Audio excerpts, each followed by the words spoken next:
Andželīna Džolī noņēma krūti un ievietoja implantus, jo viņas mamma cieta no vēža.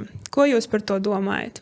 Andželīna jau pati pietiekami daudz to savu dzīves stāstu publiskojusi, un, ja es nekļūdos, tad viņas mamma nomira 56 gadu vecumā. Viņai vispirms mammai bija krūtsvēzis, un, ja nemaldos, pēc tam arī bija olnīcas vēzis. Tas ir tas jautājums, ko mēs varam viens otram uzdot. Ko mēs domājam par to, ka sieviete nomirst 56 gadu vecumā? Ja?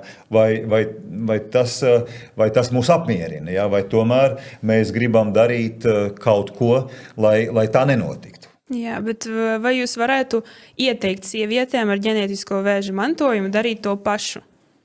Redzat, mūsdienu medicīnā ir ļoti svarīgi, ka ārsts ne tik daudz pasaka sievietei, kā jārīkojas, bet ārsta uzdevums ir pateikt sievietei tās alternatīvas, kas viņai ir.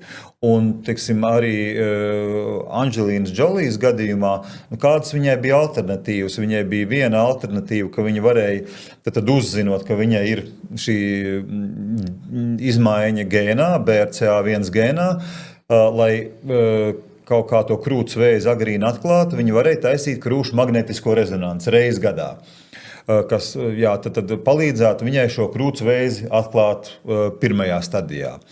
Bet, protams, tas viņai nedotu garantiju, ka tas krūts vēzis neattīstīsies.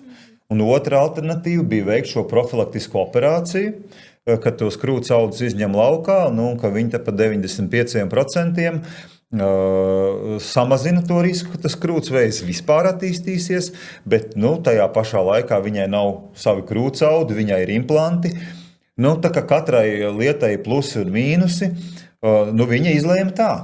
Savukārt, piemēram, ja mēs runājam arī par Andželīnu Džoliju, viņa arī ir izdarījusi ne tikai krūšu operāciju, bet mazāk runā par to, ka viņa ir izņēmusi arī veikusi olnīcu, olvadu izņemšanu, un jāsaka, šajā gadījumā īsta alternatīva nav, jo nav neviens izmeklējums, ko mēs olnīcu vēzi varam atklāt agrīni. Ja?